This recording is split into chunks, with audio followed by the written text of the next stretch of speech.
তো এই piston cooling nozzle একদম বেঁকা হয়েছিল, এটা একদম নিচে নেমেছিল, এটা একদম নিচে তেরা হয়েছিল। যেমন পিস্টন কুলিং নজলের কাজ কি? কাজ হচ্ছে পিস্টন বরাবর এই বরাবর অয়েল সার্কুলেশন দেওয়া, অয়েল শুধু দিতে থাকবে এখানে। এতে কি হবে, পিস্টন ঠান্ডা থাকবে এবং এটা তো ঘূর্ণন, এটা তো অনেক প্রেসারের জায়গা।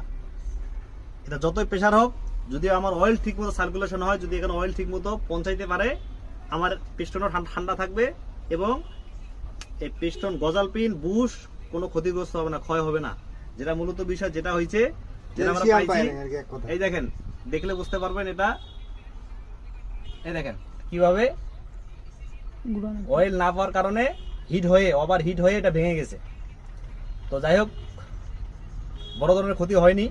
হ্যাঁ, তো সবসময় মেকানিক ভাইদেরকে বলবো আপনারা ফলো রাখবেন ফিটিং করার সময়, অবশ্যই পিস্টন কুলিং নজল পজিশন ঠিক আছে কিনা, ঠিক এই বরাবর অয়েল মারবে কিনা। আমরা যেটা পাইছি এখানে, ওই 4 নম্বর পিস্টন কুলিং নজল একদম বেঁকা হয়েছিল, মানে অয়েল এখানে আসতে পারেনি, অয়েল তো সাইডে গেছে, যেভাবে যে পজিশনে ছিল এই অয়েল বরাবর ওই স্লিপে মারছে, কিন্তু পিস্টন মারতে যখন নিচে নামছে ততটুকু ভাবে পাইছে, মানে পারফেক্ট যে সবসময় যে কন্টিনিউ সেটা পায় নাই, না পাওয়ার কারণে এই দুর্ঘটনা ঘটছে। তো আপনারা সবসময় সাবধানে এই কাজগুলো করবেন।